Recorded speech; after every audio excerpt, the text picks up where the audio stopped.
Atenção, Rede Jovem Pan Sat. Augusto Nunes, Felipe Moura Brasil, José Maria Trindade e toda a equipe de jornalismo da Jovem Pan comentam agora os principais fatos do Brasil e do mundo. Está no ar, os Pingos nos Is. Salve, salve, sejam bem-vindos, ouvintes de Os Pingos nos Is no rádio, espectadores do nosso programa no YouTube, em jp.com.br/pingos, no Facebook em Jovem Pan News e no aplicativo da Jovem Pan no celular. Eu sou Felipe Moura Brasil, hoje é quinta-feira, 14 de fevereiro de 2019 e aqui comigo no estúdio da Jovem Pan em São Paulo, meu compadre Augusto Nunes. Boa noite, Augusto. Boa noite, compadre Felipe. E lá de Brasília, José Maria Trindade. Boa noite, Zé Maria. Boa noite, compadre. É isso, muito boa noite, Felipe. Boa noite, Augusto. Seja bem-vindo aqui.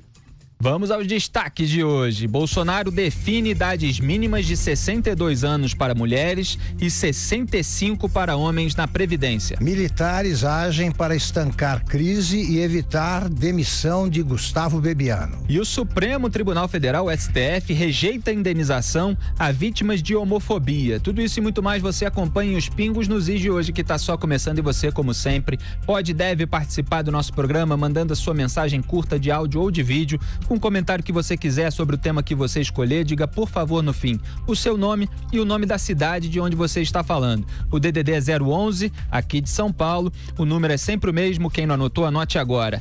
931 17 0620 931 17 0620. É hora de informação e análise com dinamismo e alegria. É hora de Os Pingos nos Is. Robson, meu compadre, solta a vinhetinha e vamos com tudo. Opinião, hora de colocar os Pingos nos Is. Muito bem, o presidente Jair Bolsonaro decidiu nessa quinta-feira, hoje, que a nova reforma da Previdência, a nova reforma previdenciária, estabelecerá idades mínimas de 62 anos para mulheres e 65 para homens. Em reunião com a equipe econômica, ficou estabelecido que haverá um período de 12 anos de transição para se chegar aos pisos para recebimento da aposentadoria. Ainda não está detalhada como é que vai ser essa transição, mas vai aumentando até chegar. A confirmação foi feita pelo secretário especial de Previdência do Ministério da Economia, Rogério Marinho. Segundo ele, a equipe econômica defendeu uma única idade mínima para homens e mulheres de 65 anos, o que foi recusado pelo presidente. Marinho ponderou que, apesar da decisão anunciada, o texto do projeto ainda pode sofrer alterações até a quarta-feira. Ele será submetido até o dia do anúncio à área jurídica do Palácio do Planalto. Zé Maria Trindade, essa eu começo por você. A gente comentava aqui meses atrás que o Jair Bolsonaro propunha, na verdade eu falei aqui, foi quando, novembro de 2018, ele deu uma entrevista em que ele propunha a idade de 61 anos no serviço público para homem e 56 para mulher. Então o próprio Bolsonaro já está aceitando 65, 4 anos a mais para homem e 62, quer dizer, 6 anos a mais para mulher. A pressão da equipe econômica, da turma liderada pelo Paulo Guedes, pelo menos levou o Bolsonaro a aceitar uma medida mais dura. Pois é, o filho nasceu, né? Finalmente. O Congresso Nacional já debate há muito tempo a Previdência, mas sempre chega à conclusão. Cadê o texto? Agora haverá um texto, né? Então, a ideia é a seguinte: o presidente Jair Bolsonaro aceita o que define ali a equipe econômica. Mas por que ele quer dar essa palavra final? Em primeiro lugar, porque ele tem dito ali a aliados de que não adianta a equipe econômica tentar um projeto audacioso se o Congresso Nacional não aprova. Aí ele fala, existem 2 propostas de reforma da Previdência, uma desejada e a outra aceitável pelo Congresso, ou seja, que possa aprová-la, né? E aí o presidente conversou com vários setores e houve ali uma conversa com o ministro-chefe da Casa Civil, Onyx Lorenzoni, que repassou à equipe econômica, ao ministro Paulo Guedes, exatamente limites que seriam colocados pelo governo para esta proposta inicial. No Congresso Nacional, existem vários setores que querem ir além até do que pensa o presidente Jair Bolsonaro, mas esbarram exatamente nisso aí, o limite político. é impossível aprovar uma reforma da Previdência radical no Congresso Nacional, porque os lobbies corporativos, Felipe, ainda estão muito fortes, né? E, além disso, o governo descobriu uma nova frente de batalha, que é exatamente a guerra jurídica. Daí essa preocupação de avaliação do projeto de reforma da Previdência pela equipe jurídica. Olha, até o presidente do Supremo, Dias Toffoli, foi consultado com relação aí a essa pendência jurídica, né? Já é uma preparação para depois do Congresso. É isso aí, Zé Maria. Augusto, o Bolsonaro sempre teve essa preocupação em relação a um texto que fosse possível de ser aprovado no Congresso Nacional, só que se amaciar demais antes da hora, aí vai ter outra amaciada no Congresso e fica menor ainda. Então tem que ter um cálculo aí bastante estratégico. É uma norma básica de qualquer negociação. Você tem que chegar à mesa com alguma coisa a ceder, mas você não começa a fazer concessões. Isso é básico. Alguma gordura para queimar. Sim, senão você chega lá com um esqueleto ali da reforma e não há gordura nenhuma para você negociar. Então isso é um erro. De qualquer maneira, eu vejo a naturalidade com que se discute hoje a reforma da Previdência como um avanço bastante expressivo. Era um assunto proibido nos últimos 15 anos, ou mais que isso, desde o governo Fernando Henrique. Tentava e não avançava. O governo Temer não conseguiu nada, nenhum tipo de avanço, e agora o Brasil passou a encarar de outra forma a questão da Previdência, porque entendeu que ou se faz a reforma ou a Previdência acaba. Agora vai haver esse tipo de negociação, e como eu vejo com entusiasmo qualquer mudança, eu acho que o Brasil vai sair melhor quando as negociações terminarem. E espero que o Congresso não incorra em erros históricos, né? De você querer tirar o couro do Executivo, que não vai conseguir. Espero que haja bom senso e que eles pensem aí no país. O Brasil precisa de uma reforma que não seja tímida. O Felipe lembrou muito bem, não pode começar a recuar agora, não. Chega. Vamos ver no Congresso o que é que se pode ceder aqui e ali, ignorar essas manifestações pífias que tem feito aí o PT, CUT e tal, contra a Previdência, em defesa dos direitos humanos, tudo bobagem. E negociar como gente adulta, né? O Brasil precisa se tornar uma democracia adulta. É isso aí. E o que realmente importa para o Paulo Guedes e para as contas públicas brasileiras é o resultado final, é aquela economia prometida de R$1 trilhão em 10 anos. Então, se mudar um pouco a idade mínima, ele tenta compensar de outra forma, é isso que eles estão tentando ajustar. E houve aquela notícia de que haveria até 3 textos para o Bolsonaro escolher um. Vamos ver como é que isso vai ser anunciado. Então, mais uma vez, há um anúncio prévio aí de um dado que ainda estará no texto a ser enviado pelo Congresso Nacional, mas a gente aguarda, evidentemente, o texto final. A reportagem do jornal O Globo informa que o ex-ministro Antônio Palocci, prestem atenção, hein, disse em sua delação que o empresário Joesley Batista, dono da JIF, abriu uma conta no exterior para depositar a propina devida ao PT e acertada com o ex-ministro Guido Mantega para a campanha que elegeu Dilma Rousseff presidente em 2010. Então o Palocci disse que o Joesley abriu essa conta. Já eu comento a respeito disso. A informação bate com revelações feitas por Joesley. Justamente o que eu ia comentar, né? Disse Palocci. Joesley referiu que emprestava a conta para Guido e João Vacari Neto para que recebessem valores envolvendo acordos ilícitos do PT.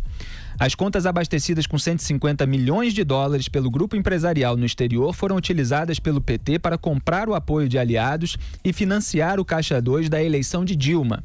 Este novo depoimento, obtido pelo Globo, é sigiloso e foi prestado nas investigações da Operação Bullish, que apura irregularidades em repasses do BNDES à JBS. Ainda segundo Palocci, Joesley não lhe pediu apoio para conseguir nada no BNDES, pois, segundo Joesley, isso era feito feito diretamente com o ministro da Fazenda, Guido Mantega. Augusto, eu lembro quando saiu a delação do Joesley Batista e obviamente muita gente ficou desconfiada de que era um conluio junto ao Lula ou que ele estava poupando Lula em determinados pontos, e é óbvio que sempre fica em toda delação premiada uma desconfiança, e depois a gente viu que o Joesley estava omitindo um monte de coisas e obviamente poderia, em tese, ter omitido coisas em relação ao PT, embora não tenha sido esse o motivo daquela primeira anulação, rescisão, toda aquela discussão decorrente da meia delação premiadíssima, como Augusto Nunes descreveu na época muito bem. Só que o Joesley falou dessa conta no exterior, de coisas negociadas no BNDES com o Guido Mantega, e o que eu dizia naquela ocasião é assim, olha, independente se o Joesley está escondendo ou não alguma coisa, é plausível que ele negociasse as questões do BNDES com o Guido Mantega, porque o Guido Mantega foi presidente do BNDES antes do Luciano Coutinho assumir, e o Lula, como mostram todas as investigações, sempre tinha um interpostas pessoas, como eles chamam nas investigações, ele sempre tinha alguém para fazer o trabalho sujo para ele. Então, às vezes é crível que o tratamento em relação às questões de conta no exterior do BNDES não fosse direto com o Lula, fosse por algum intermediário, o que não quer dizer que o Lula não era consciente do que acontecia. Sim, até porque o Lula não sabe nem fazer conta ali, né? Ele sabe, nunca foi à escola, não sabe matemática, não sabe aritmética, acho que 2 mais 2 são 5, etc. Mas ele sabe direitinho como chegar ao cofre, ele sabe percorrer ele conhece todos os atalhos, né, todas as trilhas e a estrada principal. Ele sempre negociou através dos outros, ele não sabe nem escrever, porque ele vai fazer algum tipo de acerto, etc. Bom, era o Guido Mantega, o Felipe lembrou muito bem, as coisas batem. A tese do PT chega a ser risível diante do cruzamento de declarações colhidas em delações premiadas. Porque eles falam, o sujeito quer sair da cadeia, inventa qualquer história. Não é possível inventar com tanta sintonia. Um fala um negócio que o outro confirma ali. Então era o Mantega. A Dilma, a mulher honrada, foi beneficiária aí de maracutaias já na primeira eleição, nunca foi honrada coisa nenhuma. Ela é muito mais que leviana, como disse o Aécio, que é leviano também. Muito mais que só isso. Para registrar, para quem não entendeu, o Joesley disse uma coisa e o Palocci está confirmando aquilo que o Joesley disse. Eu espero, assim como alguns devem esperar, que o Palocci ainda traga mais provas, mais caminhos de prova, pelo menos, para que os investigadores concluam. E acho que tem uma conta aí que não é difícil localizar, é só ficar cruzando também informações. Então, eu acho que vem por aí mais uma enrascada das incontáveis em que se meteram Lula e o PT. Zé Maria Trindade, em 2014, as eleições de 2014, evidentemente, a gente viu a respeito delas aquele julgamento vexaminoso no TSE, então comandado pelo Gilmar Mendes, que se tornou comum dizer que absolveu a chapa Dilma Temer por excesso de provas. Quer dizer, já era muito evidente que havia ali recursos ilícitos usados na campanha de 2014. E agora essa investigação está caminhando para concluir de forma definitiva que a Dilma foi eleita em 2010 para o seu primeiro mandato, já com dinheiro roubado. Pois esse processo no Tribunal Superior Eleitoral, Felipe, tudo me leva a crer que só foi reaberto porque o Gilmar Mendes brigou com o pessoal do PT, né? Houve ali uma divergência pesada e na época da reabertura, porque foi arquivado, né, o pedido de impugnação da chapa, e depois foi reaberto, porque achavam alguns ministros, inclusive o PSDB, que depois tentou tirar o processo, de que a Dilma não sofreria impeachment. Naquela época não se falava impeachment. Na reabertura, a Dilma sofreu impeachment e sobrou ali para a chapa Dilma Temer, quando o presidente da República era então o ex-vice-presidente, né? O então presidente da República, Michel Temer. Aí, alguns integrantes ali do novo conceito da política entenderam que o motivo principal já estava longe, que era a ex-presidente Dilma. E sobrou exatamente para Gilmar Mendes, que pediu a reabertura do processo, repito, que já estava engavetado, né? E aí ele que pediu a reabertura acabou arquivando de novo para manter o presidente Michel Temer na presidência da República. Felipe, naquele momento ali, a gente imaginava, assim, longe do debate político, de que tirar o ex-presidente Michel Temer da presidência, colocar o Rodrigo Maia na presidência, fazer uma nova eleição seria muito complicado, né? Mas eu entendi naquele momento ali de que o TSE teria que impugnar mesmo a chapa, porque havia excesso de provas, como diz você. Olha, a delação premiada em si e de frases soltas, como tenta dizer o PT, não vale nada. Só que essas delações, elas são concordantes, elas se somam e mostram duas coisas. A primeira é que esses super empresários, eficientes, habilidosos para ganhar dinheiro, para exportar proteína, o maior exportador de proteína do mundo era assim, porque tinha dinheiro público, porque era dinheiro do BNDES e dinheiro conseguido muito facilmente, né? Porque pagava propina. E o PT, com essa dinheirama toda no exterior, a gente não sabe exatamente onde mais se separa o PT e o ex-presidente Lula. Eu te confesso que eu não sei. Eu não sei mais a diferença de PT e ex-presidente Lula, então me leva a crer que eu não sei mais a diferença entre quanto é do PT e quanto é do ex-presidente Lula. É mais uma confusão, né? E uma vez um ouvinte nos alertou aqui e eu volto a dizer, não é difícil provar que o PT recebeu dinheiro do exterior e por isso pode ter o registro cassado pela Justiça Eleitoral.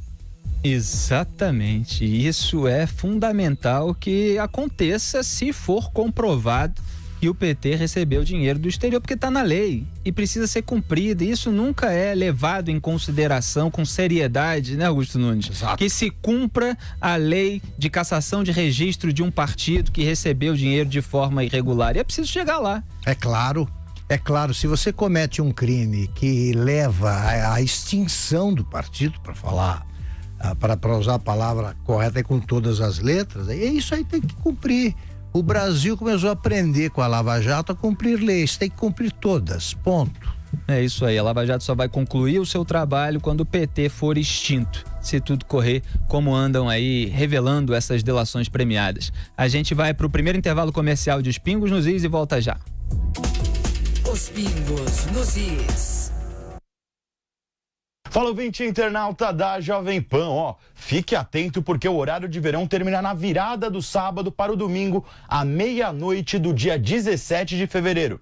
Ao término do horário de verão, os moradores de 10 estados mais o Distrito Federal devem atrasar os relógios em 1 hora. O ajuste vale para os estados de São Paulo, Rio de Janeiro, Minas Gerais, Espírito Santo, Rio Grande do Sul, Santa Catarina, Paraná, Goiás, Mato Grosso do Sul e o Distrito Federal. Normalmente os aparelhos de celular corrigem a hora automaticamente, mas é sempre bom dar aquela conferida, certo? Então não se esqueça, à meia-noite do sábado para o domingo, dia 17 de fevereiro, atrase o seu relógio em 1 hora. Se ainda ficar com alguma dúvida, acesse www.jp.com.br. Você pode participar do Jornal da Manhã pelo Twitter. É fácil. Escreva na sua mensagem a hashtag Jornal da Manhã, sem espaço e sem acento. Assim, sua mensagem pode aparecer na transmissão por imagens e sua dúvida ou opinião lida pelos apresentadores da Jovem Pan. Corre lá, participe do Jornal da Manhã pelo Twitter. Aqui na Jovem Pan a notícia não para. Logo depois do Jornal da Manhã, a partir das 10 horas, eu e toda a nossa equipe estamos juntos no Jornal da Manhã, segunda edição.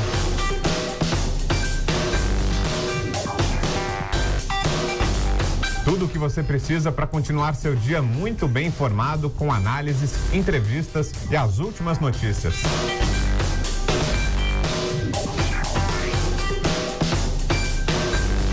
Então não se esqueça, se inscreva aqui no nosso canal Jovem Pan News. De segunda a sexta, a partir das 10 horas, Jornal da Manhã, segunda edição.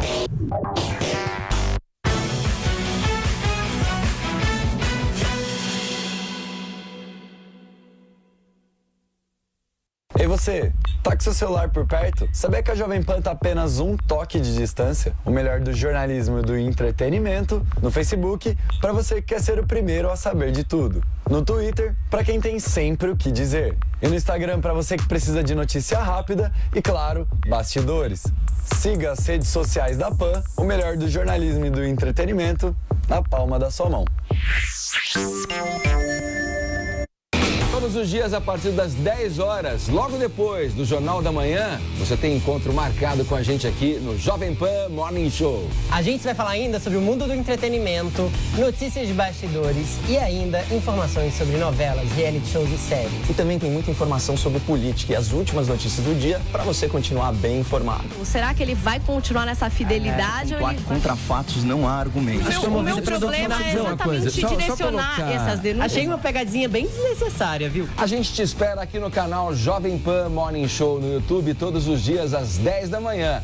Ah, e não se esquece de se inscrever e clicar no sininho para ser notificado quando a gente entra no ar. Flavini, onde você estava? Você estava em Marte. É algo muito importante. Fala, Ed Piccoli. E era tudo uma grande pegadinha do malandro.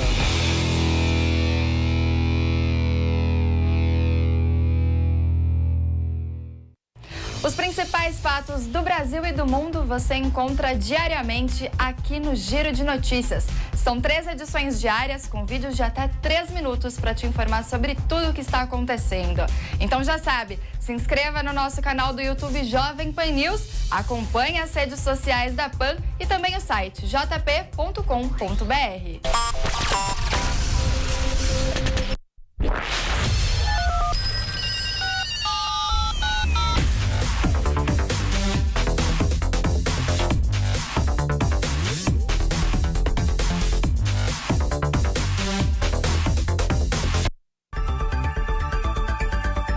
Opinião com credibilidade. Os pingos nos is. Salve, salve, estamos de volta com os Pingos nos Is. Aqui Felipe Moura Brasil com Augusto Nunes no estúdio da Jovem Pan em São Paulo. Lá de Brasília, José Maria Trindade. Olha aqui, eu vou dar o cronograma dos fatos relacionados a essa polêmica que está rendendo muito na internet, principalmente em relação ao Carlos Bolsonaro e ao Gustavo Bebiano. Vamos aqui aos fatos, porque às vezes as discussões são etéreas, né? Elas não são ancoradas naquilo que realmente aconteceu. As pessoas têm conclusões precipitadas e ficam defendendo opiniões com base nelas sem saber exatamente a ordem das coisas. Então vamos lá para ficar bem mastigado. A Folha noticiou no domingo que o grupo do atual presidente do PSL, Luciano Bivar, criou uma candidata laranja em Pernambuco que recebeu do partido R$400 mil de dinheiro público na eleição de 2018. E que o dinheiro teria sido liberado por Gustavo Bebiano, hoje ministro da Secretaria-Geral da Presidência da República. Depois, o próprio Luciano Bivar, é bom fazer o registro aqui, disse que não foi o Bebiano, que foi ele próprio que liberou o dinheiro, e o Bebiano confirmou, disse que quem tinha que responder sobre isso era o Bivar. Bebiano era o presidente nacional do PSL e o Luciano Bivar cuidava de diretório estadual. Então, naquele dia de domingo, a Folha disse ter apurado que Bebiano tentou ligar para Jair Bolsonaro para explicar o caso, mas o presidente, que se recuperava de cirurgia, não quis atender. Não ficou claro, portanto, na reportagem da Folha, se não quis atender porque se recuperava de cirurgia ou porque não queria papo com Bebiano em razão de algum desgaste entre eles. Na terça-feira à noite, quer dizer, 2 dias depois, o Bebiano minimizou o caso, dizendo ao Globo que não há crise nenhuma e que falou com Bolsonaro naquela mesma terça 3 vezes. E aí o Globo completa que ele acrescentou que a conversa teria sido pelo WhatsApp. Essa foi uma reportagem de quarta-feira, mas a declaração foi na terça-noite. O vereador Carlos Bolsonaro, filho de Jair, então acusou o Bebiano de ter mentido ao declarar que falou 3 vezes com o presidente. Isso ele escreveu no Twitter. A reação implacável do Carlos só escancarou o que a matéria do Globo, essa que saiu na quarta, que trazia essa declaração aparentemente banal do Bebiano, já afirmava em seu penúltimo parágrafo. Antes, portanto, repito, dessa reação do Carlos, abro aspas, um dos mais próximos aliados de Bolsonaro durante a campanha, Bebiano é desafeto do vereador Carlos Bolsonaro, filho mais próximo do presidente. O parlamentar carioca seria o responsável por advogar junto ao pai para que Bebiano tenha menos poder no governo. Fecho aspas. Então, voltando, depois de chamar de mentira absoluta a declaração do ministro, Carlos Bolsonaro publicou um áudio enviado pelo presidente a Bebiano, no qual Bolsonaro afirma que não vai falar nada além do essencial com ninguém, porque está se recuperando da cirurgia. Carlos afirmou que não há roupa suja a ser lavada, apenas a verdade. Bolsonaro não tratou com Bebiano o assunto exposto pelo Globo como disse que tratou. Essa foi a afirmação do Carlos no Twitter. E é aí, como eu comentei aqui de manhã, que mora um aparente problema de interpretação de texto. O Carlos não especificou o que ele entendeu da matéria, nem da declaração do Bebiano, mas o assunto mencionado pelo jornal, como sendo aquele que foi tratado pelo ministro com o Bolsonaro, era, na verdade, o cancelamento da viagem de 3 ministros à Amazônia a pedido do presidente. O resto da matéria é que faz referência ao repasse de dinheiro do fundo partidário do PSL a uma suposta candidata laranja de Pernambuco. Mas isso nada tem a ver com o conteúdo da conversa citada entre os dois. Isso é só vocês procurarem a reportagem do Globo. A confusão aumentou ontem à noite, portanto, com a entrevista de Jair Bolsonaro à Record. O repórter disse que saiu em parte da imprensa que o presidente teria telefonado de dentro do hospital para tratar das denúncias contra o PSL. É mentira, respondeu Jair, que ainda defendeu uma eventual demissão de quem for culpado. Se o Bebiano fosse culpado, ele defenderia que tinha que voltar às suas raízes, né? Quer dizer, que fosse demitido. Então, logo se espalhou que o Bolsonaro estava endossando o filho e desmentindo o Bebiano, que ainda declarou que não pretende pedir demissão. Mas o presidente, na verdade, só negou ter tratado de laranjas com o ministro, sem esclarecer se falou com ele sobre outros assuntos citados pelo Globo, como a viagem à Amazônia. Então, essa é a cronologia das informações. Certas questões ficam confusas porque as pessoas não se pronunciam com clareza e muitas vezes, mesmo depois que é divulgado o erro, que é divulgado que está havendo uma confusão, elas também não se corrigem. Então, Augusto Nunes, a gente está assistindo a uma fritura pública de um ministro do governo do Jair Bolsonaro pelo filho dele, que não é parte do governo. O que você acha? Eu acho o seguinte: em primeiro lugar, é o raio em céu azul, né? Hoje os jornais deveriam estar noticiando em manchete os avanços na reforma da Previdência, a volta do presidente a Brasília e a transferência de chefões do crime organizado para presídios de segurança máxima, mesmo presídios federais.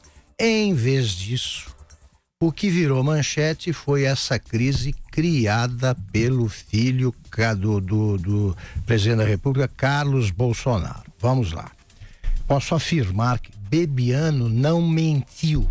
É um absurdo ser chamado de mentiroso pelo seguinte: ele afirmou, como lembrou, o resumo do Felipe está perfeito.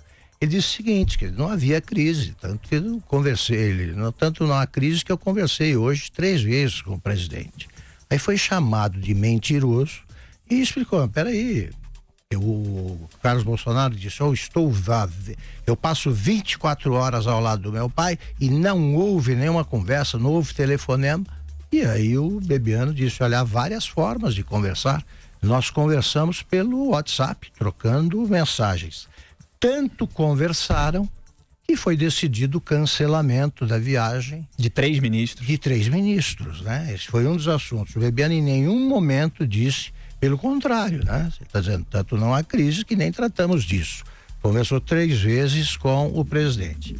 A reação intempestiva, injustificada do Carlos Bolsonaro, ela ganhou mais peso ainda porque foi encampada pelo pai. O pai compartilhou, né, os ataques feitos pelo filho. Eu vou fazer, peço licença para fazer pequenas observações, né? Abre parênteses.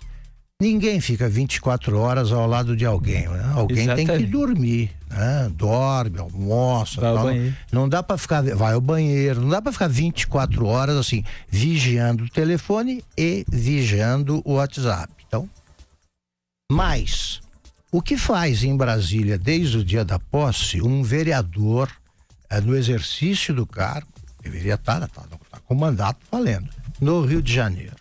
E o Carlos Bolsonaro acompanha, ele está no Palácio da Alvorada, hospedado lá, está acompanhando o pai todo dia ao Palácio do Planalto, continua ali 24 horas ao lado, a menos quando dorme, etc, etc. E não, como começam a se queixar eleitores do Bolsonaro, que se manifestam no Twitter do próprio Carlos Bolsonaro, está na hora de voltar para Brasília, está atrapalhando teu pai, etc, etc. O Bebiano, portanto, não mentiu e mais, não é responsável pelo Laranjal, que até agora é composto por alguns candidatos que tiveram uma votação pífia e, portanto, incompatível com a verba de bom tamanho que receberam. O que é que diz o Bebiano com inteira razão? Eu não posso escolher, eu não posso decidir, e isso eu combinei com o presidente, ele diz, quem vai receber o quê? Como é que eu vou decidir? Entre os candidatos do Acre, por exemplo, quem é que vai receber X, quem vai receber tal. Isto é papel dos diretórios regionais, estaduais, como reconheceu o próprio Luciano Bivar, que controla o PSL em Pernambuco. Exato. Foi ele que decidiu dar esse dinheiro. O Bebiano tem papéis, tem toda a documentação que mostra, que registra os pedidos do Bivar e cabia a ele apenas liberar o dinheiro pedido pelo Bivar, que escolhia a quem encaminhar. Então ele também não tem essa responsabilidade nenhuma. Ele diz que combinou com o presidente que ele trataria exclusivamente da campanha presidencial e de algumas questões pontuais nos estados. Foi o que fez. E as contas de da campanha do Jair Bolsonaro mostram que ele gastou até menos do que podia. Também a imprensa noticiou que uma das candidatas nessa situação, teve uma votação muito baixa para o dinheiro que recebeu, a imprensa apresentou como assessora do Bebiano. Ela é funcionária do Luciano Bivar e nunca trabalhou com o Bebiano, que lembra de ter conversado com ela uma vez, ela trazia uma mensagem do Bivar. Nunca teve nenhuma assessora em Pernambuco que se tentou, que foi candidata em Pernambuco. Acho que é preciso agora resolver esse problema, né? Os militares também, vamos tratar disso mais adiante, mas eu só registro que os militares estão preocupados com a evidente subversão da hierarquia, que é o fantasma que mais apavora os quartéis desde sempre. Filho não é patente, mas um filho não pode escrever o que escreveu o Carlos sobre um ministro. E mais, o Eduardo Bolsonaro diz que filho é indemissível. É verdade que você não demite da condição de filho. Você pode demitir de um cargo público se fosse ligado ao executivo. O Montoro demitiu o filho, Eugênio, em São Paulo, quando o filho chefiava a Casa Civil, fez lambança, ele mandou embora. Da condição de filho não se demite. Agora, o filho, qualquer filho, é perfeitamente enquadrável. Exato. E está na hora de enquadrar os filhos. Exatamente. Aliás, em novembro, eu comentei isso aqui de manhã, eu gravei um vídeo, Zé Maria Trindade, falando que o Jair Bolsonaro deveria dar aquele conselho do poderoso chefão Dom Vito Corleone ao seu filho Santino, depois que o Santino dá com a língua dos dentes no meio de uma reunião com outros mafiosos, né? Claro que na situação do filme são só mafiosos e tal, aqui a gente está falando de pessoas que nunca foram condenadas em relação a esses crimes, mas é aquele conselho que ele diz, nunca mais diga a alguém de fora da família o que você está pensando. Eu falei isso lá atrás, perfeito, porque as pessoas estavam trazendo para o debate público certas questões que em política normalmente se resolve nos bastidores para evitar um maior desgaste que possa prejudicar todo o grupo, todo o movimento, todo o governo. E o que se alastrou, que a gente sabe, Zé Maria, e você pode falar até sobre isso também, é a sensação de receio de todos os membros do governo que podem não se dar bem ou podem cair no desgosto do Carlos Bolsonaro ou de qualquer outro filho, vão ser fritados em público. E aí, o Jair Bolsonaro vai ficar do lado de quem? Ele vai sempre mimar os filhos? Eu sempre desconfio que essa obra do Mário Puzo nunca é de máfia, nunca é. Ela é uma lição de vida. Ela é uma obra de política. E você disse muito bem, um exemplo muito vivo aí, de que fragiliza a família quando se diz publicamente, né, o que pensa da própria família. Veja a situação. Levaram uma crise imensa para o terceiro andar do Palácio do Planalto, uma crise que não existia. A situação é a seguinte: o Bebiano, Gustavo Bebiano, é amigo, é aliado do presidente Jair Bolsonaro desde o início da pré-campanha, desde o início. Ele participou ali da escolha do partido político que Jair Bolsonaro e os seus aliados se filiariam. Isso lá atrás. Ele se considera um soldado de Jair Bolsonaro. E é verdade, não houve uma aproximação minha do presidente Jair Bolsonaro, tanto na campanha quanto depois da eleição, que o Bebiano não estivesse ao lado, que o Bebiano não soubesse de tudo. E não é qualquer ministro, não. Ele é um chamado ministro da Casa. Administra, é um prefeitão da Presidência da República e cuida da parte mais íntima do poder, que é a agenda do presidente da República, despacha ali ao lado do presidente. E agora, publicamente, ele é um mentiroso. Quer dizer, ficou difícil para ele continuar nesta função. Isso porque o presidente Jair Bolsonaro acabou endossando a publicação do filho. E aí veja que confusão. A gente achava que, por nomear pessoas que ele, o presidente, achava competente, que todo o ministério ali é da cota pessoal dele, não haveria repercussão na demissão. Mas hoje houve uma inesperada repercussão no Congresso Nacional. Integrantes do PSL e outros ali do Congresso Nacional ficaram assustados e reagiram à possibilidade de demissão do ministro Gustavo Bebiano. Hoje o presidente da Câmara, Rodrigo Maia, disse ao ministro da Economia, Paulo Guedes, de que isso vai sim refletir na votação da reforma da Previdência, pode dificultar. E mais, não é porque as pessoas querem proteger o Bebiano, aquela ideia antiga de política, de eu indiquei se demitir sem me avisar, não é isso não. É porque demonstra uma face do governo que o Congresso teme terrivelmente, que é a falta de compromisso. Sabe aquela história de, se fizeram isso com o Bebiano, que era tão próximo, o que farão comigo?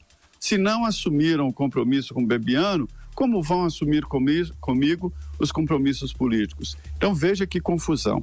Felipe Augusto, eu estou voltando agora do quartel-general do Exército, é o comando do Exército, da posse do novo porta-voz do Exército Brasileiro, que vai substituir Rego Barros, que era porta-voz do Exército, é agora porta-voz da Presidência da República.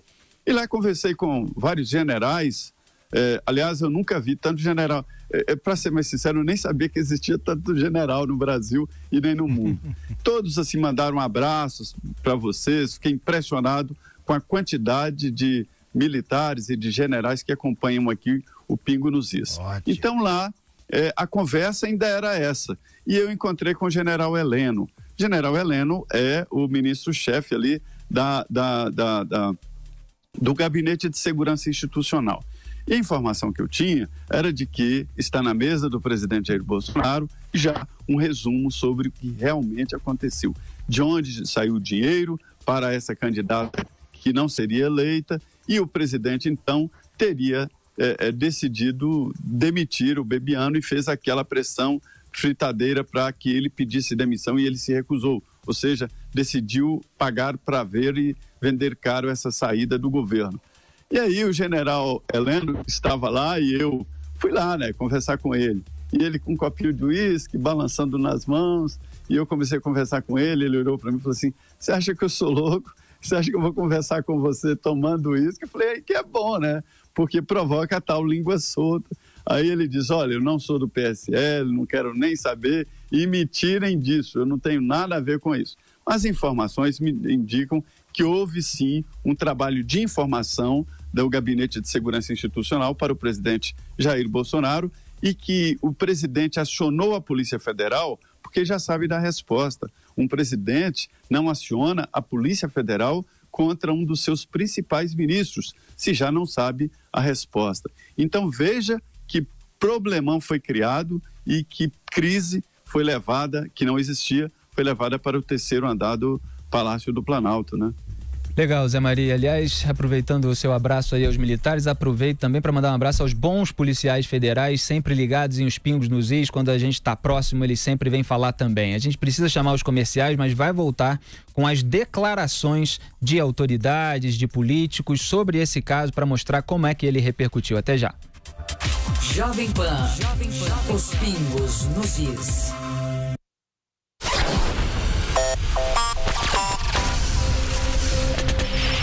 Olá, boa tarde. O ministro da Justiça e da Segurança Pública, Sérgio Moro, afirmou hoje que o projeto de lei anticrime provavelmente será entregue ao Congresso na semana que vem. Segundo Moro, ele estava esperando o presidente Jair Bolsonaro receber alta do hospital para enviar a proposta ao Legislativo. O projeto de lei tem como objetivo endurecer o combate à corrupção, ao crime organizado e a crimes violentos.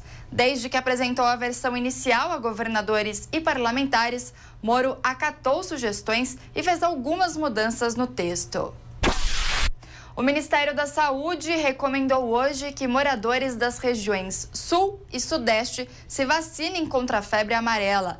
A recomendação também vale para quem pretende viajar para as regiões. Segundo o governo, todos os estados dessas regiões estão abaixo da meta da cobertura vacinal, que é de 95%. Apenas entre dezembro do ano passado e janeiro deste ano foram registrados 36 casos da doença, sendo que a maioria deles estavam em São Paulo e no Paraná. Falando agora do noticiário internacional, o Congresso dos Estados Unidos tenta aprovar hoje um projeto para melhorar a segurança na fronteira com o México. A votação tem como objetivo evitar uma nova paralisação parcial do governo, que já ficou 35 dias parado no mais longo shutdown da história norte-americana. A proposta que será votada, porém, não atende ao pedido do presidente Donald Trump de 5 bilhões e 700 milhões de reais para a construção de um muro na fronteira com o México. A Câmara e o Senado do país pretendem aprovar a lei ainda hoje para que Trump tenha tempo de analisá-la e de sancioná-la antes que acabe o prazo para o acordo, que termina à meia-noite de amanhã. Quer ficar bem informado? Então acesse o site jp.com.br e acompanhe a nossa programação ao vivo com imagens pelo canal do YouTube Jovem Pan News. Até mais! Oi pessoal, aqui é o Carlos Andreasa. A partir de agora, portanto, de 2019, eu terei um blog no site da rádio, no site da Jovem Pan. O blog tem o título Tem Método. Eu conto imensamente com a audiência, vamos aprofundar os temas, discutir cada detalhe, dissecar as notícias, sempre com bom humor, buscando um olhar, um ângulo de análise alternativo, politicamente incorreto, provocador, para botar o dedo na ferida. Vamos com tudo, tem método, conto com vocês. Um beijo a todos. Tchau.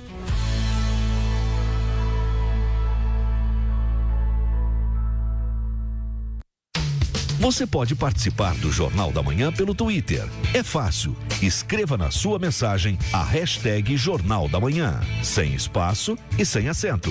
Assim, sua mensagem pode aparecer na transmissão por imagens e sua dúvida ou opinião lida pelos apresentadores da Jovem Pan. Corre lá, participe do Jornal da Manhã pelo Twitter.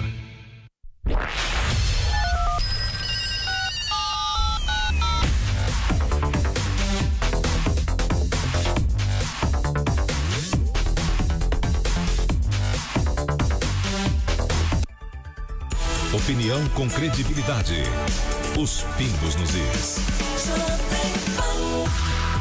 Salve, salve, estamos de volta com os Pingos nos Is. Aqui Felipe Moura Brasil com Augusto Nunes em São Paulo, lá de Brasília, José Maria Trindade. Queria só registrar um detalhe. O Carlos Bolsonaro, até pouco tempo atrás pelo menos, e talvez ainda, porque não está muito claro isso, era quem administrava as redes sociais do pai, do presidente da República.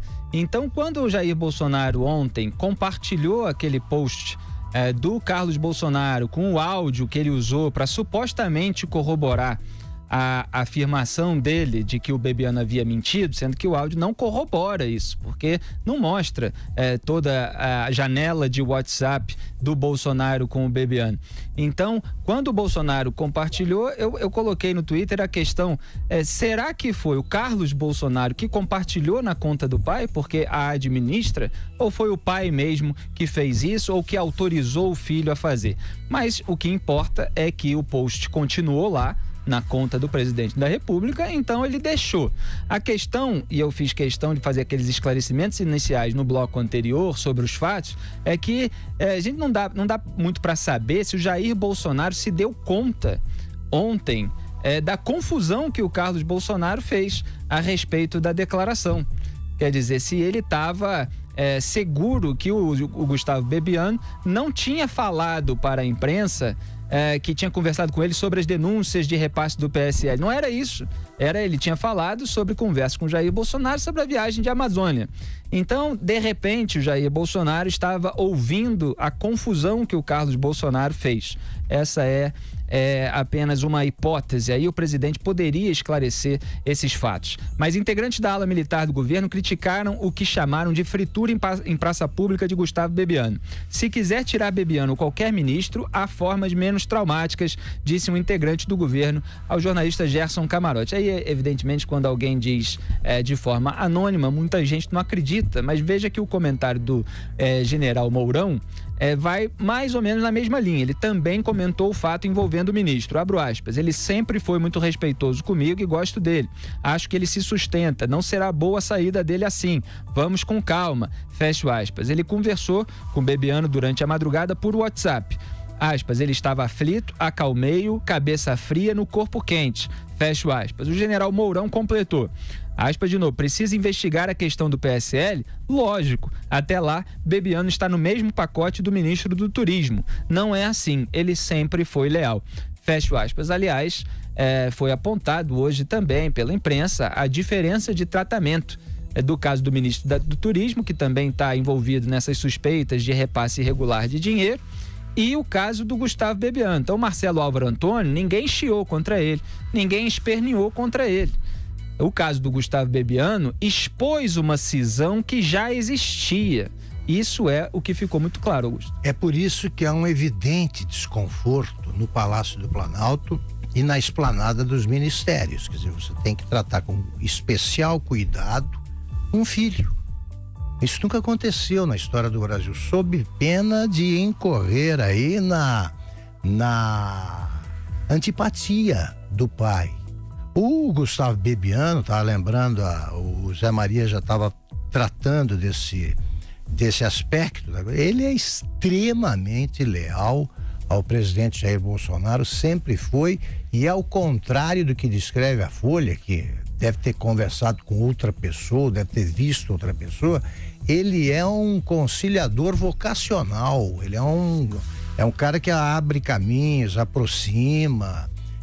Não é ele, o Pitbull, não. O Pitbull é o outro, que se apresenta como tal com orgulho. Agora, veja bem a confusão armada. Tanto que estamos tratando desse assunto. Estamos tratando disso. É uma crise artificial. E é o seguinte, o Bebiano não tem motivo, não há motivos para demiti-lo. Então vai ser um negócio complicado. O que esse desconforto é evidente, e eu queria também mandar um recado para o pessoal que confunde a política com fanatismo religioso aí. Ninguém em sã consciência pode duvidar de que os participantes deste programa torcem e muito e fazem o possível para que isso aconteça, para que o governo dê certo. A gente apoia enfaticamente os feitos do governo, que não têm sido poucos, e também registra com a mesma ênfase os bons, os erros que devem ser evitados. Torce para que o país dê certo. Para que o país dê certo. Então, quem começa a encontrar aqui inimigos do Bolsonaro, fica vendo embaixo da cama, tudo bobagem. O que nós estamos dizendo aqui é que foi criada uma crise artificial que vai prejudicar o governo num momento em que o país vai tratando de resolver problemas, esses sim, relevantes. Então não estamos aqui crucificando ninguém. A gente está apontando erros que, aliás, são evidentes para quem tem mais de 5 neurônios. Exatamente, e ainda está no começo do mandato, quer dizer, pode haver 4 anos, e se houver reeleição, ou se fizer sucessor, são 8 anos, então tem certas coisas que precisam ficar estabelecidas desde já, para não gerar depois um desgaste ainda maior e atrapalhar certas medidas que são necessárias para o sucesso do Brasil. É por esse que eu zelo aqui em Os Pingos nos Is. José Maria Trindade. O Augusto fez muito bem dizer aí sobre os comentários, né? Que a gente faz uma análise do que é, porque a gente não está torcendo para que o Brasil não dê certo, ou para que o presidente Bolsonaro não dê certo, mas é que realmente assustou a todos essa situação.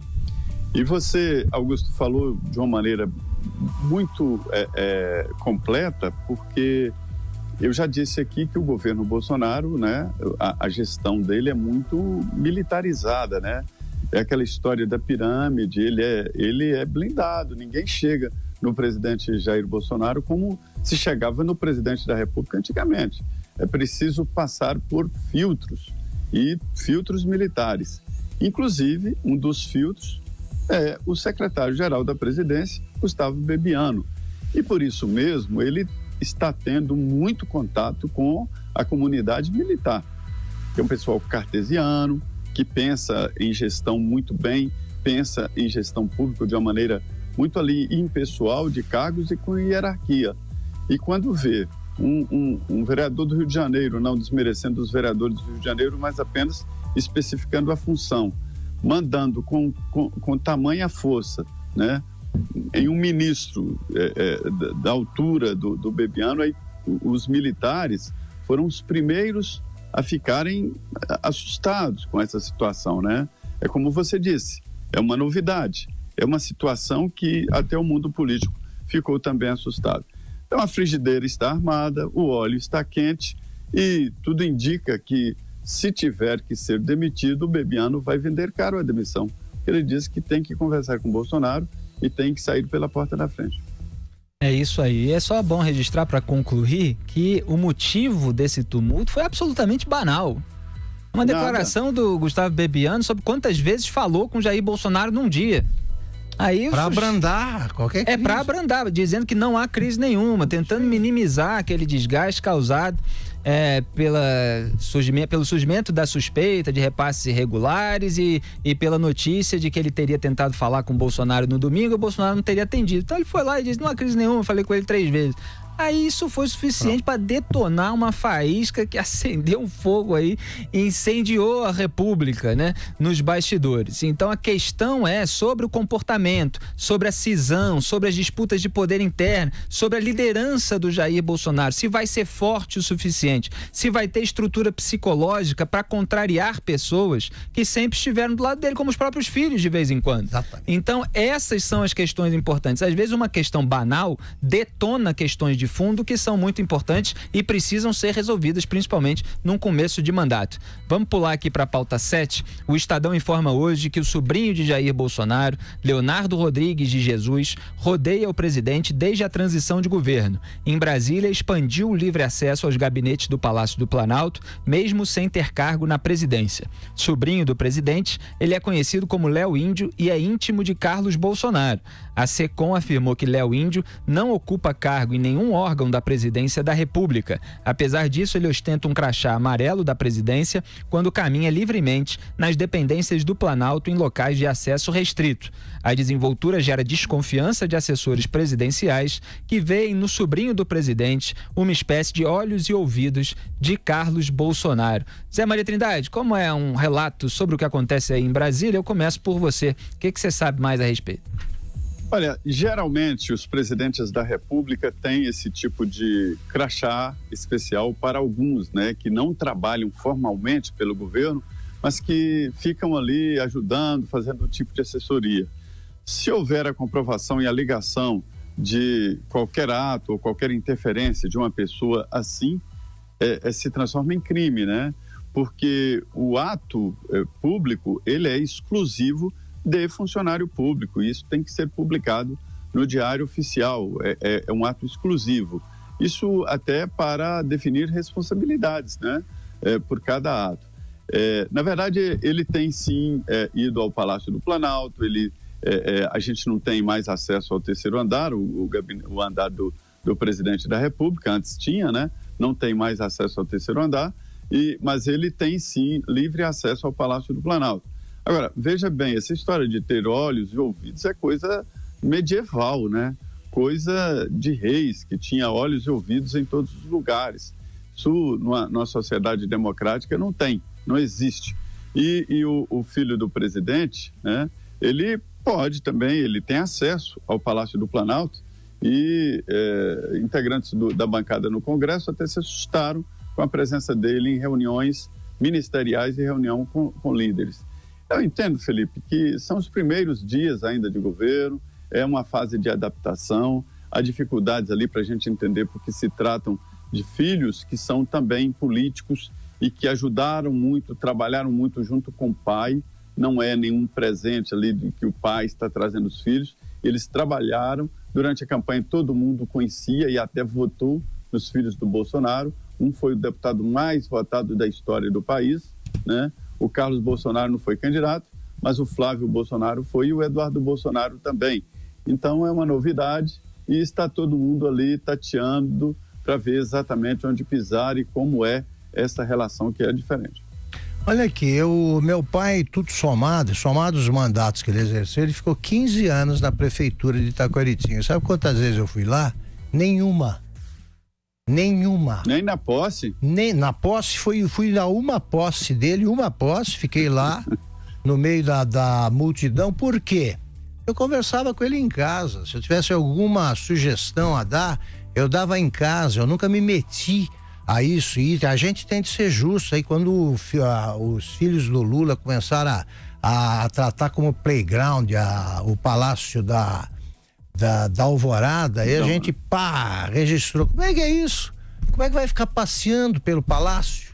Você que é jornalista conhecido, você pode entrar lá e ficar circulando para cá, para você mesmo está dizendo que o acesso está restrito, e é compreensível. Isso, como é que pode? Ele está fazendo o quê se não ocupa cargo? Sabe, que é longe, então é demonstração.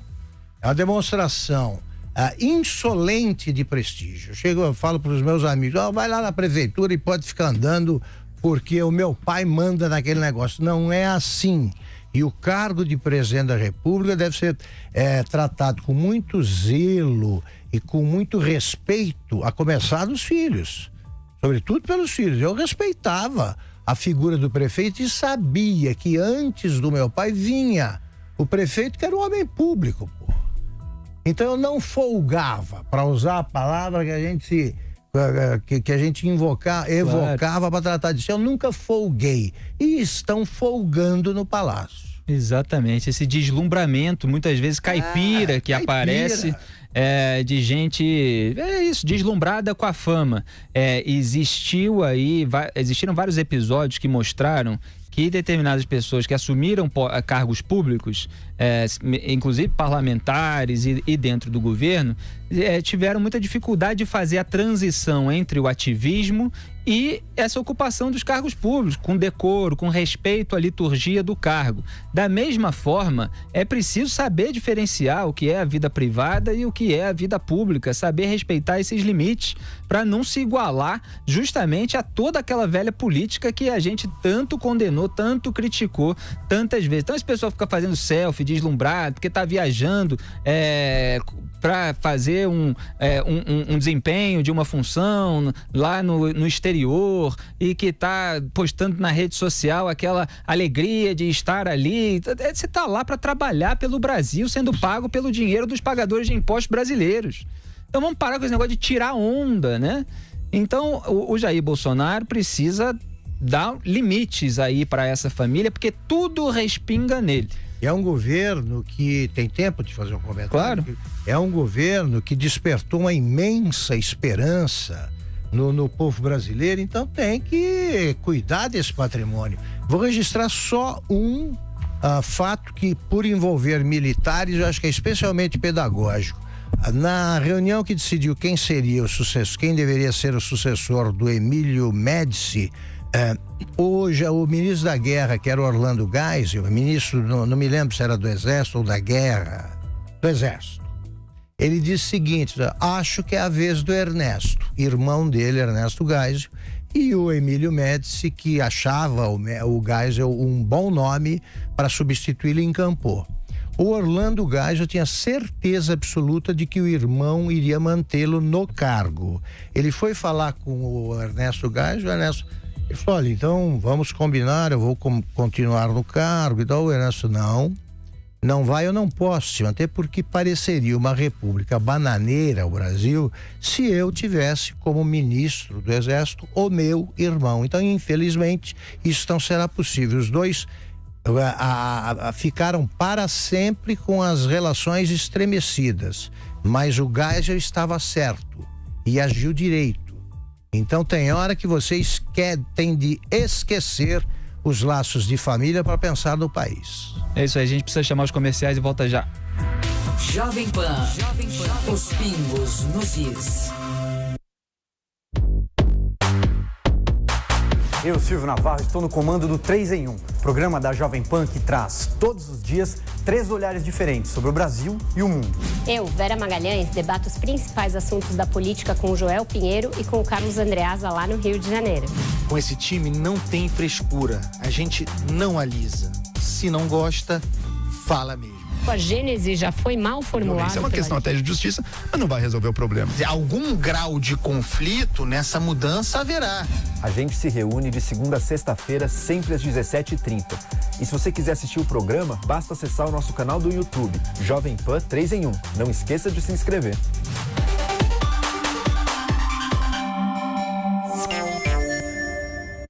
Participe mandando sua mensagem pelo WhatsApp da Jovem Pan.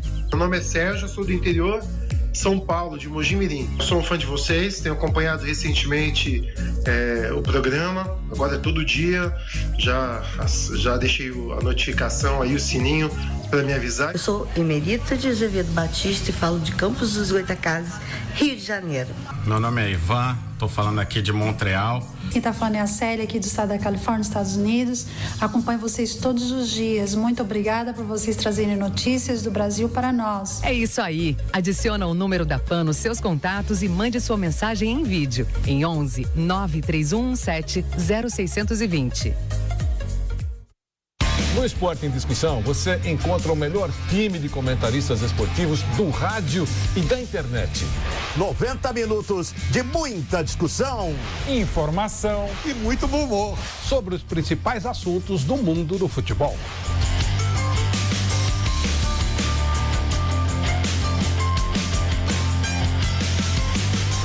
Segunda a sexta, do 12:30 às 14h. Na nossa página do Facebook, no AM 620 e no canal do YouTube Jovem Pan Esportes. Não esqueça de se inscrever.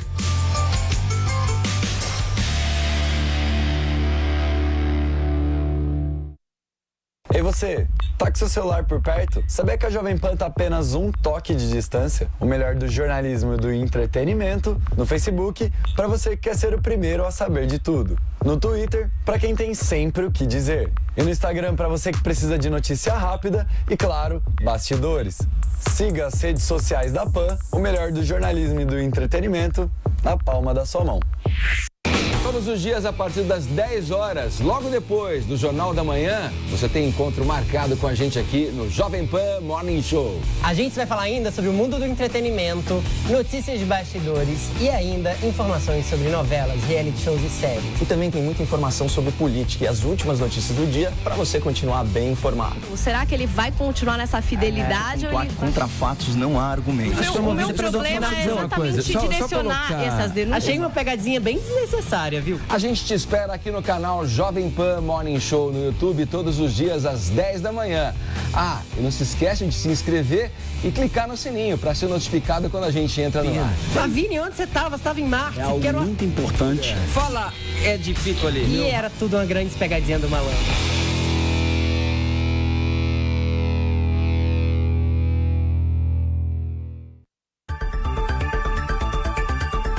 Jovem Pan, colocando os pingos nos is. Salve, salve, estamos de volta com os Pingos nos Is. Aqui Felipe Moura Brasil com Augusto Nunes no estúdio da Jovem Pan em São Paulo, lá de Brasília, José Maria Trindade. Só fazer um comentário rápido aqui, Augusto. Tem umas pessoas que elas têm um ataque histérico quando elas ouvem o nome de determinados veículos da imprensa.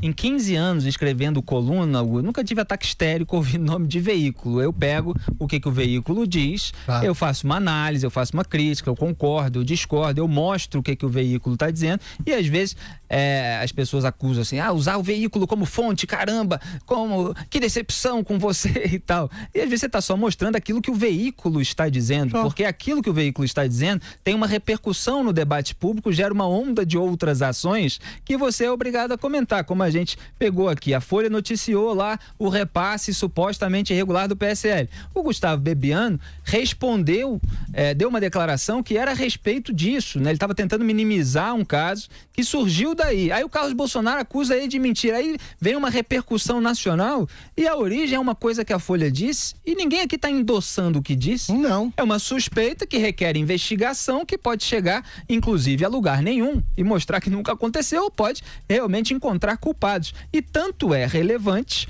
que para o debate público, que eu digo, que eu só acrescento essa informação que a gente acabou pulando, que o ministro da Justiça, Sérgio Moro, disse que a Polícia Federal vai investigar o caso a pedido do Bolsonaro, aspas, o presidente Jair Bolsonaro proferiu uma determinação e ela está sendo cumprida. Os fatos serão apurados e eventuais responsabilidades após as investigações serão definidas. Fecho aspas.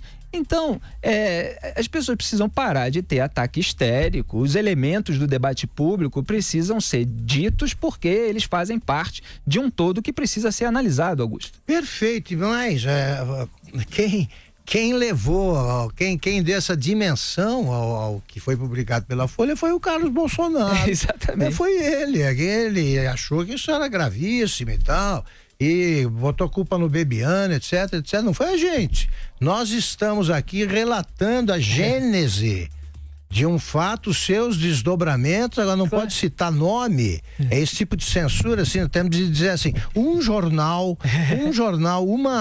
um diário. Então não, nós estamos dando uma informação, até para que vocês possam dizer, não acredito nesse jornal. Fiquem à vontade. Fiquem à vontade. Nenhum problema. Zé Maria Trindade, se você quiser complementar, é porque eu ainda sou do tempo, e olha que eu sou um adulto relativamente jovem, em que se fazia crítica analisando exatamente o que um veículo escreveu. Então você dá aspas para aquele veículo, você desconstrói analiticamente, faz uma decomposição argumentativa.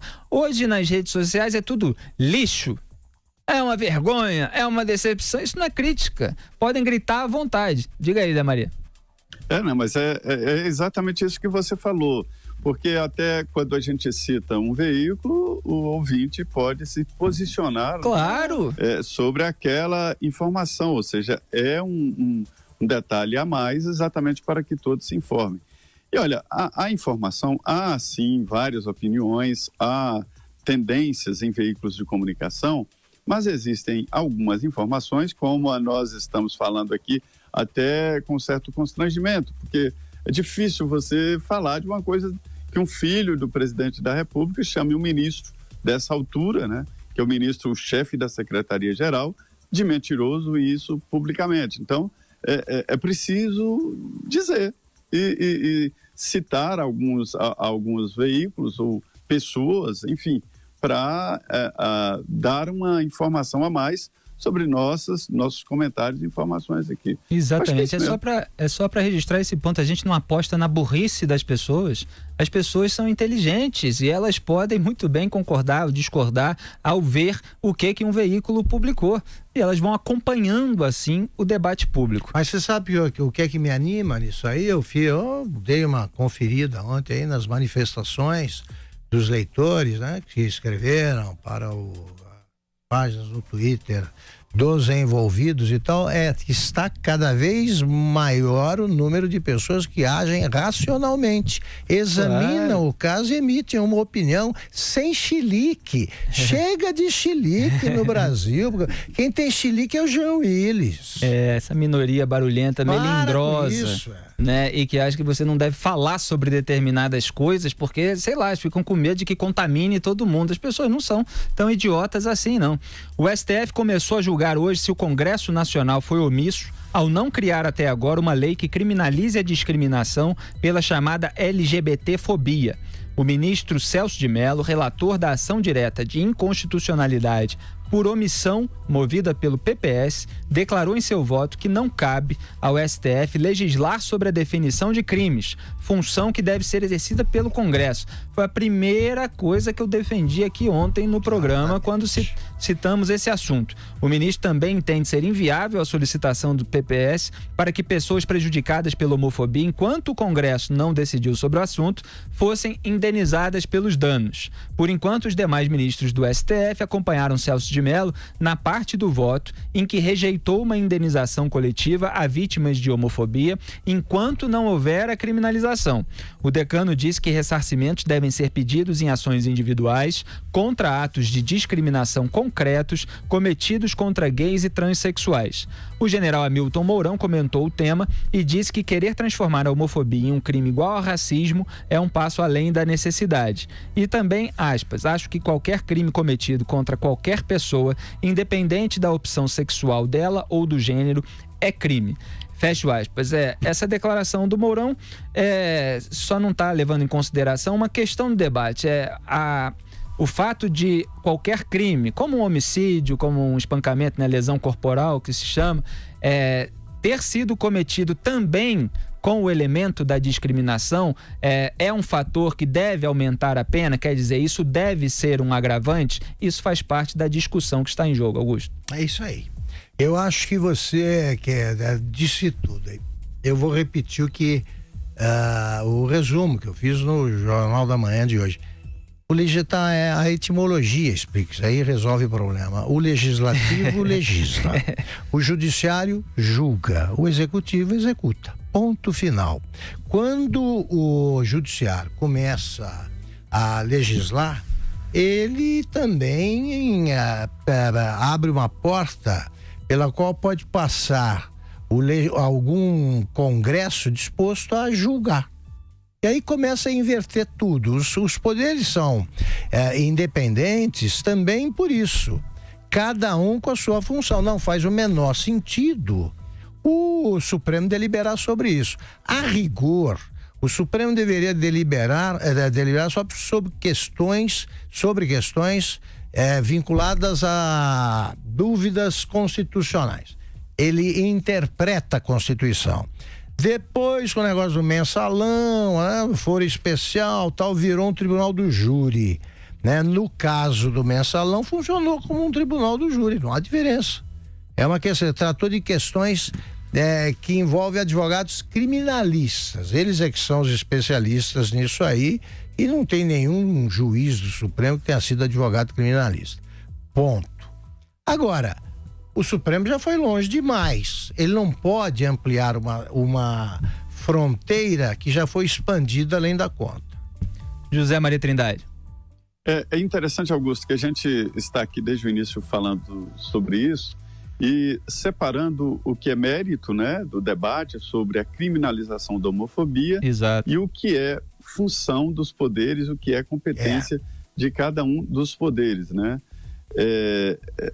As decisões do Supremo, o Supremo quando legisla, quando faz o tal ativismo judicial, o Supremo não grada, ele não detalha ações, né? E o Legislativo faz uma lei muito mais completa, porque detalha, porque faz a gradação, né, de condições em que se pode considerar mais grave ou menos grave, e o Supremo diz que só sim e não, é crime, não é crime. Fica muito evidente que aliás, a crítica é essa de que o Congresso foi omisso, mas na verdade eu sou testemunho disso, foi omisso porque decidiu não decidir, quer dizer, decidiu não votar, ou seja, decidiu não fazer mudanças. E uma das funções do Congresso é também não mudar, né? Não é obrigado a sair criminalizando tudo ou definindo tudo. Então, aí onde o Congresso não decide que não vai votar, ou seja, apresenta um projeto criminalizando o seu quê? O plenário o rejeita, né? É uma decisão de plenário de rejeitar, ou seja, não quer criminalizar aquilo. Aí no futuro poderia vir o Supremo e falar, olha, tem uma vaga aqui, tinha que criminalizar. Então eu vou criminalizar, quer dizer, está errado? Então o Congresso, os líderes têm razão quando falam que há uma decisão. E a decisão do Congresso, até agora, é de não criminalizar. É isso aí, eu falei tudo isso aqui ontem sobre a questão da divisão dos poderes, e então o Legislativo legisla, como resumiu muito bem o Augusto Nunes. O ministro da Justiça e Segurança Pública, Sérgio Moro, afirmou que estava aguardando a saída do presidente Jair Bolsonaro do hospital para dar seguimento ao projeto de lei anticrime. Segundo Moro, a proposta deverá ser enviada ao Congresso na próxima semana. Em um evento com juízes nesta quinta-feira, o ministro defendeu pontos do projeto, como a execução da pena após a condenação em segunda instância e o cumprimento imediato da sentença do júri. O pacote idealizado por Moro pretende alterar 14 leis. É sempre bom lembrar, Augusto, que o Brasil teve como ministro da Justiça Renan Calheiros, Márcio Tomás Bastos, José Eduardo Cardoso, Tarso Genro e agora o Moro, depois de um mês de posse, apresentou uma série de medidas para endurecer o combate ao crime e à corrupção, e a gente está vendo desdobramentos dela todo dia. Agora essa transferência do Marcola e mais 21 membros da cúpula do PCC, a facção criminosa, primeiro comando da capital, para presídios federais de segurança máxima, são 5 no Brasil, eles vão para 3 no total, com uma preocupação imensa em relação à eventual represália dos criminosos, mas sem se submeter à chantagem deles, às ameaças deles. Então, tomando todas as precauções para que os criminosos fiquem nos seus devidos lugares, sem influenciar e agredir, evidentemente, o resto da sociedade de dentro da cadeia. Isso é sensacional e é preciso que essas medidas, de fato, avancem, principalmente essas que a gente citou aqui. Tá aí. Esse tipo de notícia que a gente gostaria de comentar até com mais tempo. Né? É uma bobagem essa história de que jornalista adora notícia ruim. Então, aliás, para quem acredita nessa lenda urbana, eu vou informar, eu já dirigi revistas aí, algumas, e jornais. É mentira que má notícia vende mais, tragédia vende mais. Não vende, não. A venda em banca continua do mesmo tamanho, mas esse é outro problema. O Sérgio Moro, enfim, está encarando a guerra contra o crime organizado. É muito importante a transferência do Marcola e de outros chefes do PCC, e deve ser chamado pelo nome sem medo. É muito importante o que ele fez, porque havia um acordo entre o governo paulista e o PCC. Eles ficavam ali no hotel deles, né, com todas as regalias, e aí eles poupavam a cidade de qualquer tipo de castigo. Agora eles encontraram um governador e, sobretudo, um ministro da Justiça dispostos a encarar. Venham, porque só assim você consegue devolver a tranquilidade à população. Não é possível você nada fazer contra a organização, que é a maior organização do narcotráfico brasileiro e que também mexe com contrabando de armas, etc., e que está estendendo seus tentáculos aí por todas as áreas. Não é possível permitir que essa organização faça das cadeias uma área de exclusão. Não pertence ao Brasil, voltou a pertencer. Aliás, Maria, só para completar aqui a informação do dia, a Polícia Militar de São Paulo prendeu desde ontem 326 pessoas para evitar ataques decorrentes da transferência do Marcola e dos outros 21 líderes do PCC para os presídios federais. Segundo o Estadão, as prisões ocorreram em pontos estratégicos e onde eram praticados crimes como tráfico de drogas, foram apreendidas armas e carros roubados também. Então, quer dizer, toda uma operação para evitar qualquer represália e para que os líderes, de fato, fiquem isolados. É assim que se faz. Essa história de fazer acordo com o bandido é coisa do passado e coisa que não funciona. É a mesma coisa de atender chantagista. Se alguém faz ou tenta uma chantagem contra você, você deve imediatamente agir contra o chantagista, porque se você paga hoje, amanhã ele quer mais, esse trem não tem fim. Isso não existe fim, então não se deve ceder a chantagista. Negociar com o crime organizado é fazer parte dele. Isso é um absurdo. O que mais me impressiona, Felipe Augusto, nessa história do Sérgio Moro, é que eu conversei com policiais, conversei com delegados, e eles ficaram impressionados com a sensibilidade do ministro Sérgio Moro em entender o que é a segurança lá na ponta. E ele entendeu de pessoas que estão no dia a dia lá, arriscando as vidas deles para defender a sociedade, e eles dizem que o pacote demonstra claramente que o ministro Sérgio Moro entendeu e sabe muito bem o que está fazendo. Ele hoje teve que se defender, porque além daquela história de policiais, licença para matar, diziam que alguém, por violenta emoção, poderia ser liberado se matasse, por exemplo, a mulher, cometesse um feminicídio. E ele diferenciando ali que é uma coisa totalmente diferente. Quer dizer, a violenta emoção em defesa, ou seja, o legítimo direito de defesa. É verdade que não é só para policiais, mas ele aumenta, né? Aumenta os seus direitos para a legítima defesa que já é prevista na legislação, né? Então, tecnicamente, é uma lei perfeita. Por outro lado, também, vem exatamente ao encontro do que pregou o presidente Jair Bolsonaro durante a campanha eleitoral. A campanha eleitoral foi nesse tom, foi nessa linha, e está sendo seguido. Isso significa o seguinte, que não haverá negociação com facções nenhuma. E o modelo, Felipe Augusto, que está sendo seguido, que é o do Mato Grosso, que acabou sendo exportado agora para o Ceará e que foi idealizado aqui em Brasília. Eu me esqueci o nome do profissional, que era secretário de Segurança Pública, e que implantou um sistema que até hoje aqui em Brasília, a Papuda, não tem domínio de crime organizado. Como é que é isso? O rigor. Ele dizia sempre, você está aqui para cumprir uma pena. Não tem regalia, não tem TV, não tem não sei o que, não sei o que. Aí qualquer desatenção ali, qualquer desorganização, punição solitária. E foi assim que organizou Brasília e que Brasília vem até hoje assim. Outra questão muito importante, concurso público para agentes penitenciários e treinamento e substituição dos antigos na medida do possível. Porque se o sistema está viciado, é evidente que precisa ser renovado. Legal, Zé Maria, a gente vai para o último intervalo comercial de Os Pingos nos Is e volta já, fique com a gente. Jovem Pan, Os Pingos nos Is.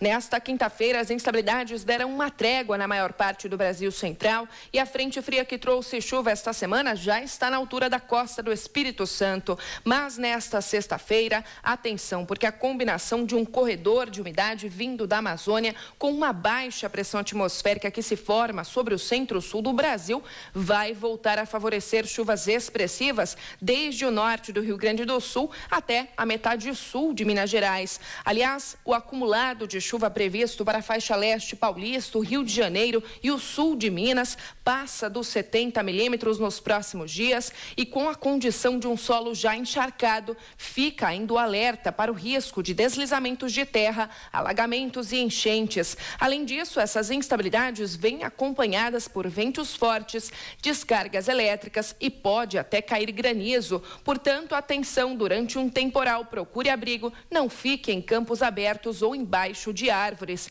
A temperatura mínima nesta sexta-feira fica em torno dos 20 graus em Porto Alegre e também em Vitória. Em São Paulo, o dia começa com 21 graus. Durante a tarde, a temperatura fica em torno dos 31 em Belo Horizonte, Aracaju e também em Palmas. Já no centro-sul do Brasil, devido à condição de tempo mais fechado, a máxima já não sobe muito. Fica em torno dos 27 graus em Campo Grande e também em Porto Alegre. Na capital paulista e região metropolitana, as temperaturas variam de 25 a 27 graus. No sábado, o tempo continua instável, fechado, com chuva a qualquer hora. Os termômetros na capital paulista variam de 20 a 24 graus. No domingo, as instabilidades perdem força, o sol até volta a aparecer, ainda entre muita nebulosidade, e gradativamente no início da próxima semana, as temperaturas voltam a subir. Quer saber mais sobre a previsão do tempo em sua cidade e em todo o Brasil? Então acesse tempoagora.com.br. Com informações da Somar Meteorologia, Heloísa Pereira. Agora voltamos aos estúdios Jovem Pan. É com vocês. A Jovem Pan é o canal de notícias número 1 aqui no YouTube. E quem é nosso inscrito fica sabendo primeiro das principais notícias do Brasil e do mundo. Junte-se a mais de 1 milhão de pessoas que acompanham diariamente a programação da rádio em vídeo ao vivo no YouTube. E tem a credibilidade que só um grupo com mais de 70 anos pode oferecer. Faz assim então, inscreva-se clicando no botão aqui abaixo e ative as notificações clicando no sininho. Tem acesso a um jornalismo de verdade, feito por quem entende do assunto. Fala, ouvinte internauta da Jovem Pan, fique atento porque o horário de verão termina na virada do sábado para o domingo, à meia-noite do dia 17 de fevereiro. Ao término do horário de verão, os moradores de 10 estados mais o Distrito Federal devem atrasar os relógios em 1 hora.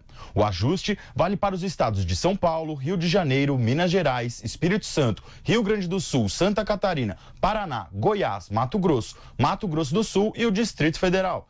Normalmente os aparelhos de celular corrigem a hora automaticamente, mas é sempre bom dar aquela conferida, certo? Então não se esqueça, à meia-noite do sábado para o domingo, dia 17 de fevereiro, atrase o seu relógio em 1 hora. Se ainda ficar com alguma dúvida, acesse www.jp.com.br.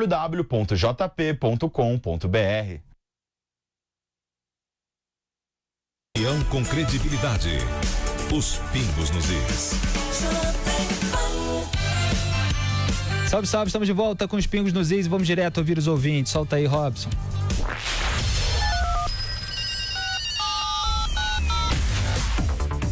Boa noite, pingo nos is. Aqui é o Cine de Nova Odessa. O caso pebiano precisa de um pouco mais de união entre o partido do PSL. É o que está faltando. Inclusive não só do partido do PSL, mas do Brasil inteiro. Todo mundo tem que se unir, fazer o país crescer, sair dessa crise. Boa noite, galera do Pingo nos Is. Realmente é uma situação muito embaraçosa para o presidente e o staff, né?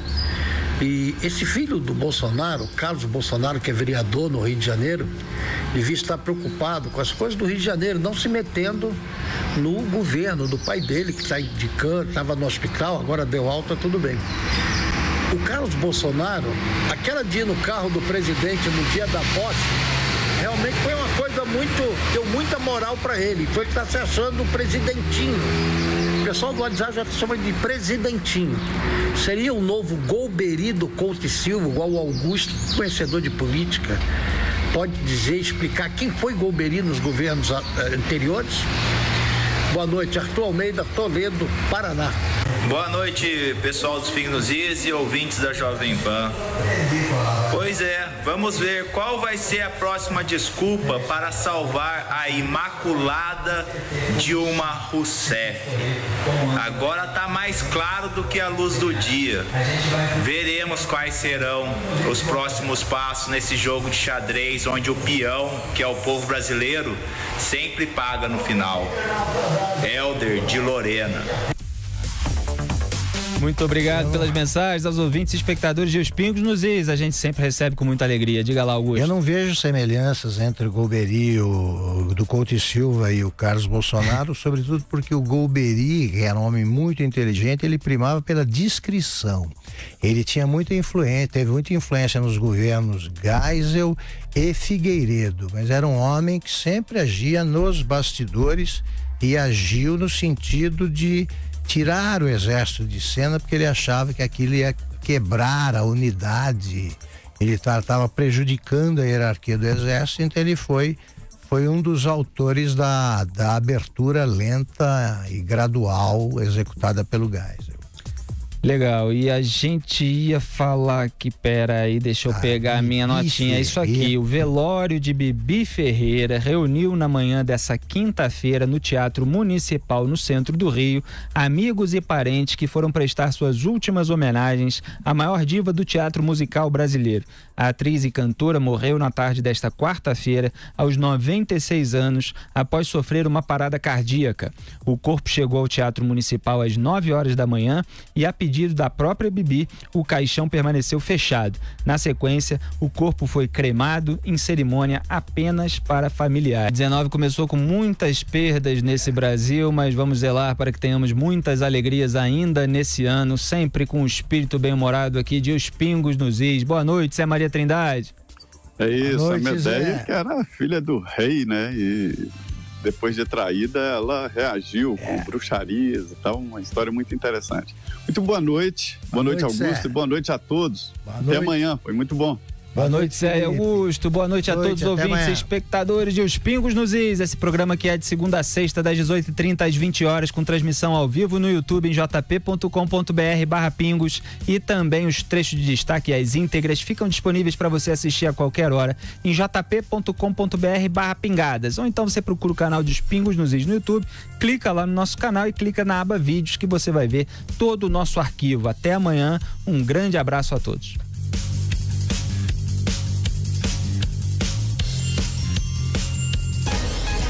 Os Pingos nos Is.